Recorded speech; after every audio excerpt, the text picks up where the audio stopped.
میرے نبی کریم علیہ السلام نے ایک دن صحابہ سے پوچھا بتاؤ بہترین عورت کون سی ہوتی ہے؟ کون ہوتی ہے؟ آکسفورڈ کی پڑھی ہوئی جی، پنجاب یونیورسٹی جس نے ایم فل کا مقالہ لکھا ہو، پی ایچ ڈی ہو جس نے پی ایچ ڈی کی ہو نمل یونیورسٹی سے، ایک کراچی یونیورسٹی کی ڈگری ہولڈر ہو کہ باہر سے ایم بی بی ایس کر کے آئی ہو، کون افضل ہوتی ہے؟ کہ یا جو اچھی گفتگو کرے، نماز پڑھے، عبادت کرے وہ افضل؟ کوئی تو ایسی وجہ ہوگی نا۔ صحابہ سے حضور نے سوال پوچھا تو صحابہ نے بھی مختلف جوابات دیے۔ کسی نے کہا حضور پنجگانہ نماز پڑھنے والی، فرمایا بات تمہاری ٹھیک ہے پر تم میری مراد کو نہیں پہنچے۔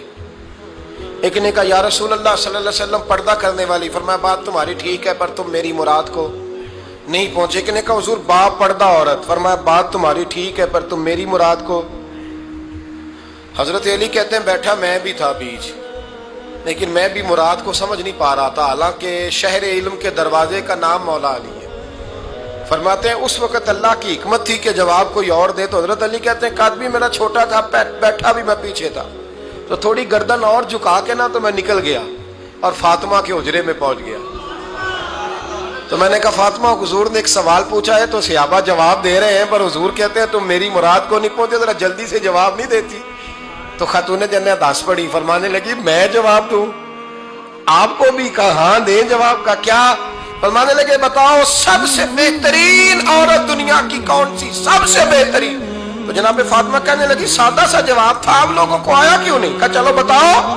جناب فاطمہ فرمانے لگی دنیا کی سب سے بہترین بیوی وہ ہے جس کو نہ کبھی غیر محرم نے دیکھا ہو، اور اگلے لفظوں پہ غور کرنا، نہ کبھی غیر محرم نے اسے دیکھا ہو اور نہ اس بی بی نے کبھی کو غیر محرم دیکھا ہو۔ یہ کوئی پڑتا نہیں کہ بی بی کہتی ہے جناب میں تو چہرہ ڈھام کے نکلی تھی، باقی میں دکاندار سب سے بات چیت کر آئی، سب کے چہرے دیکھ آئی۔ حضرت فاطمہ نے بتایا کہ تیری آنکھوں کا بھی پردہ ہے، اور وہ روایت وہاں الگ موجود ہے کہ حضور نے حضرت عائشہ صدیقہ ام سلمہ سے کہا کہ عبداللہ ابن مکتوم نابینا ہے تو پردہ کرو۔ تو یہ نابینا اس سے پہلے سیرت نگاروں نے لکھا ہے کہ ایک دن یہ اس سے پہلے حضرت فاطمہ کے گھر چلے گئے حضور کے ساتھ، تو نبی کریم علیہ السلام نے جب ان کو لے کے حضور داخل ہوئے تو جناب فاطمہ نے آنکھیں جھکا لی، پردہ کر لیا۔ تو حضور نے فرمایا بیٹی وہ تو نابینا ہے، تو عرض کرنے لگی حضور مجھے تو نظر آ رہا ہے نا۔ یعنی حضور نے جو ازواج کو کہا وہ بات کی، جناب فاطمہ کا جو انداز ہے وہ نرالا ہے۔ تو حضرت علی کہتے ہیں جناب فاطمہ نے جواب دیا کہ بہترین عورت وہ جسے نہ کبھی غیر محرم دیکھا ہو اور نہ غیر محرم نے کبھی، وہ بی بی نے بھی کبھی غیر محرم بندہ نہ دیکھا ہو، دیکھا ہی نہ ہو اس نے۔ یہ پوائنٹ ذرا مشکل ہے، سمجھنے والا ہے۔ تو حضرت علی کہتے ہیں میں وہاں سے گردن جھکائی اور بیچ آ کے بیٹھ گیا، بات ابھی جاری تھی۔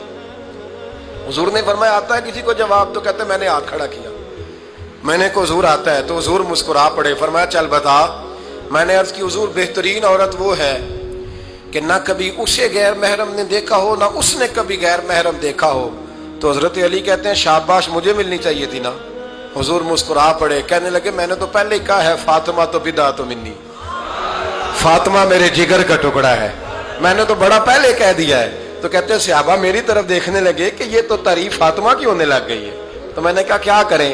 اس محبوب کو بتایا ہے جس کے لیے اللہ نے کوئی پردہ رکھا ہی نہیں، سارے پردے کھول دیے۔